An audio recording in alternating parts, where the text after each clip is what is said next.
Bonjour et bienvenue à bord. Depuis 1999, Carte Postale Tour conçoit des circuits au Canada et aux États-Unis afin de répondre à la demande et aux besoins de sa clientèle. Nous sommes constamment à l'affût des nouveautés afin d'être en constante évolution. Notre équipe, pour qui la satisfaction du client est la priorité numéro 1, va régulièrement sur la route afin de découvrir des nouveaux produits et travaille également en étroite collaboration avec son équipe de guides, des plus chevronnés et des plus expérimentés. Les autocars de luxe climatisés sont équipés afin de rendre les distances à parcourir des plus agréables. Nos itinéraires sont également bien rodés et conçus afin d'avoir un bon équilibre journalier. Nous offrons 7 différents points de départ, dont Québec, le restaurant Madrid sur l'autoroute 20, Drummondville, Saint-Hyacinthe, Longueuil, Montréal et Laval. La grande majorité de nos circuits sont garantis, donc aucun risque d'annulation. Nous offrons un éventail de destinations très variées pour tous les goûts et tous les budgets. D'ailleurs, Carte Postale Tour fait partie de la grande famille Thomas Cook, dont vous connaissez certainement Vacances Esprit, Exotic Tour et Boomerang Tour. Laissez-nous vous présenter quelques-unes de ces destinations. Je suis très heureux de vous présenter la toute nouvelle brochure pour la saison 2011 de Carte Postale Tour. Encore une fois, cette année, nous avons été à votre écoute pour la confection de cette brochure. Donc, voici quelques-uns des classiques de Carte Postale Tour. Nous parlons bien sûr des destinations de New York, Boston et de Toronto Niagara Falls. Pour New York, nous vous offrons des circuits de 3 jours et demi et de 4 jours et demi, toujours un hébergement 4 étoiles du côté du New Jersey et même du côté de Manhattan, en plein cœur de Times Square. Pour Boston, nous vous offrons un circuit de 3 jours, très complet. Encore une fois, choix d'hébergement en banlieue ou au centre-ville. Pour Toronto Niagara Falls, 2 choix s'offrent à vous. Un circuit de 3 jours, bilingue, au départ de Montréal, et également un circuit de 4 jours, très complet, incluant presque toutes les visites durant le circuit. Comme nouveauté, le tout nouveau circuit, le retour de Céline Dion à Las Vegas. Donc, c'est un circuit de 5 jours, 4 nuits, incluant votre vol aller-retour, votre hébergement pour 4 nuits au Treasure Island sur la Strip, un accompagnateur et le billet, bien sûr, pour le spectacle de Céline Dion. Également, grande nouveauté cette année, nous avons pour vous des circuits combinés, circuit autocar et croisière. Premier lieu, donc, c'est un circuit Washington, 5 jours, avec la possibilité de prolongation pour une croisière d'1 semaine aux Bahamas. Et en deuxième lieu, c'est un circuit sur la côte californienne de 8 jours, avec également possibilité de prolongation pour 1 semaine de croisière au Mexique. Autre nouveauté cette année pour 2011, nous avons pensé à un forfait familial, les plages de Cape Cod pour une durée de 6 jours, et aussi un circuit pour le train, les Rocheuses canadiennes, avec Rocky Mountainer. Donc voici, avec nos guides accompagnateurs maintenant, un bref aperçu de ce que vos passagers pourront vivre avec Carte Postale pour la saison 2011. Donc merci et bon voyage.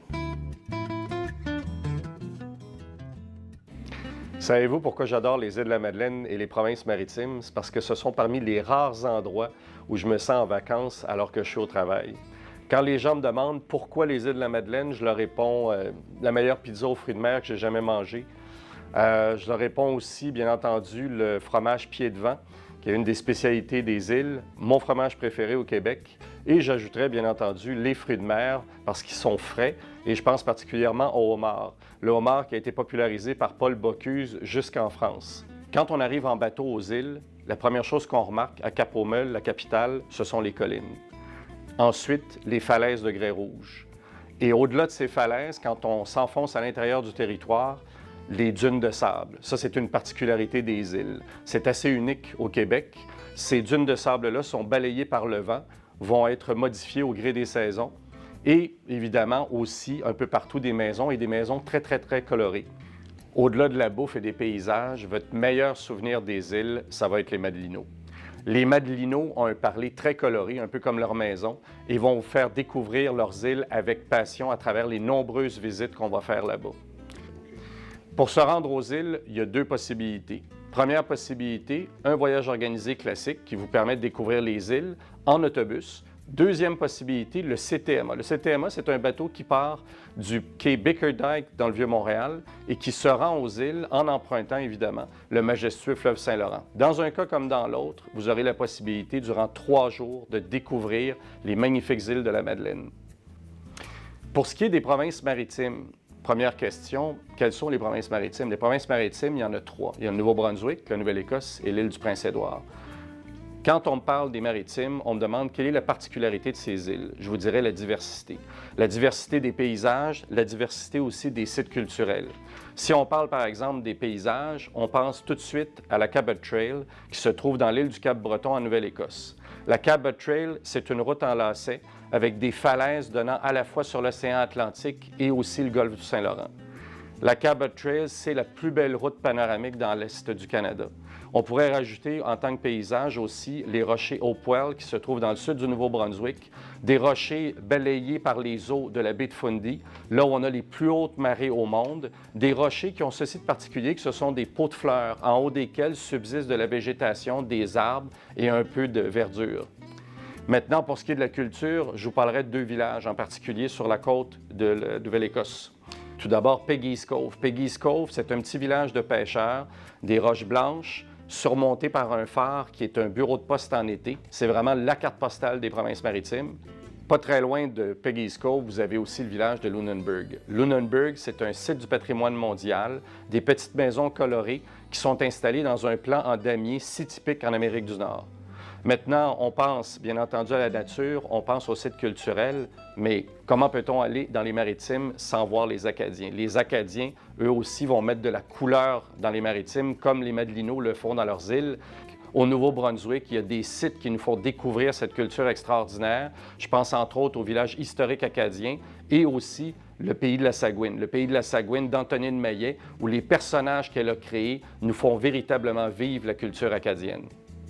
En terminant, ce que je pourrais vous dire à propos de ces 2 destinations-là, c'est que si vous voulez passer des belles vacances en été et pas vous ennuyer pour 2 minutes, les îles de la Madeleine, les Maritimes sont à mettre à votre agenda.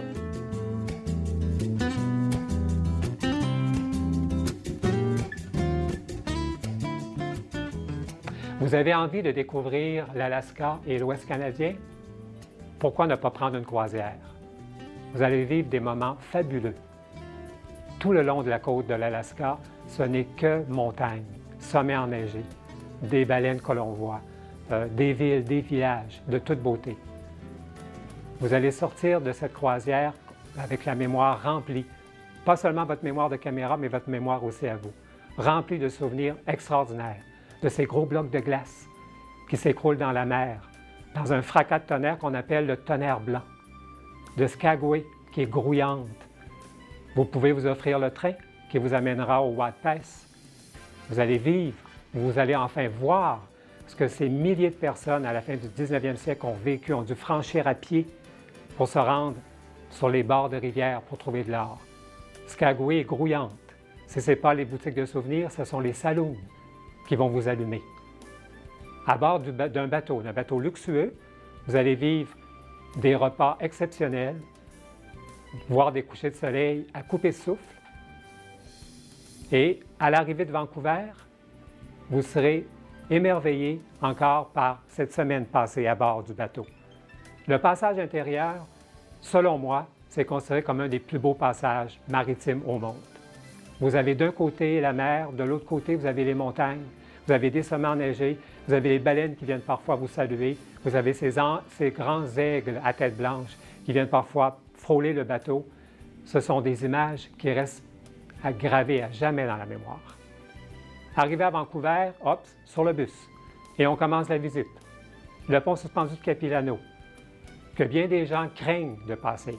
Mais de l'autre côté, c'est la surprise.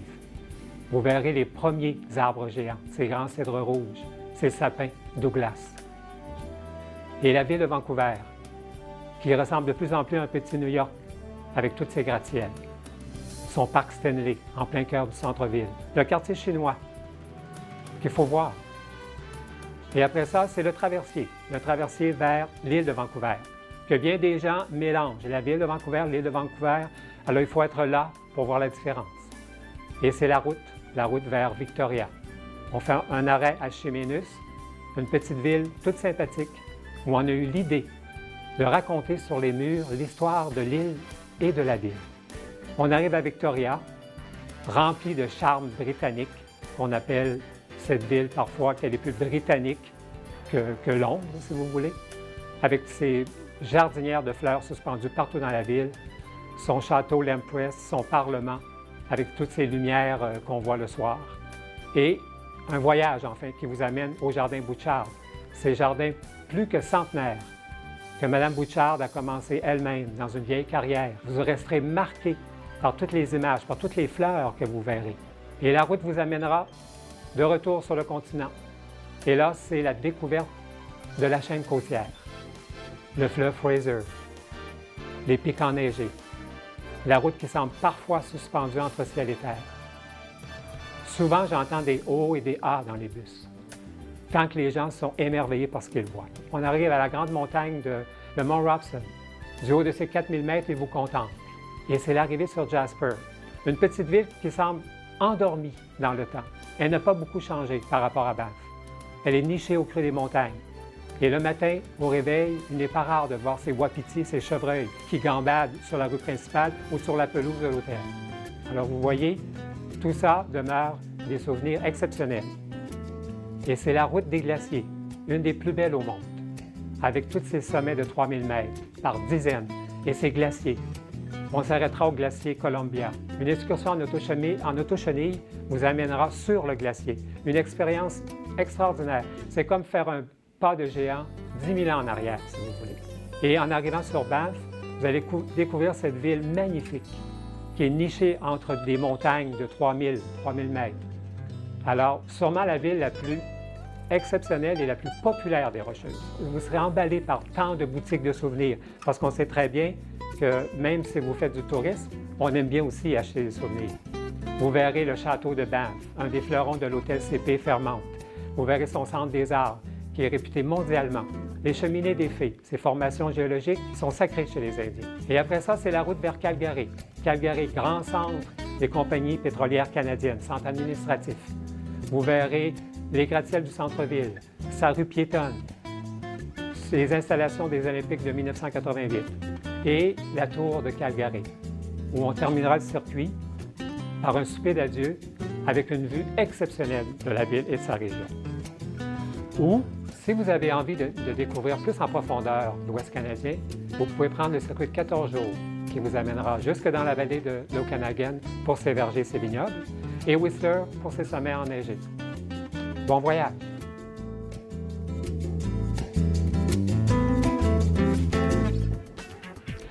En plus de 28 circuits dans la brochure 2011 de Carte Postale Tour, nous avons également une vaste sélection de produits individuels que nous pouvons adapter. En terminant, laissez-nous vous rappeler nos destinations. La Côte-Nord, Charlevoix et le Lac-Saint-Jean, les îles de la Madeleine, la Gaspésie, Ottawa et la baie Georgienne, Toronto et les chutes Niagara, les Maritimes, l'Alaska et l'Ouest canadien, New York, Boston, la Nouvelle-Angleterre et Cape Cod, Philadelphie et les Amish, Washington et Baltimore, Chicago, la Louisiane, la Floride et Walt Disney, la côte ouest américaine, notre Céline à Las Vegas et les parcs américains.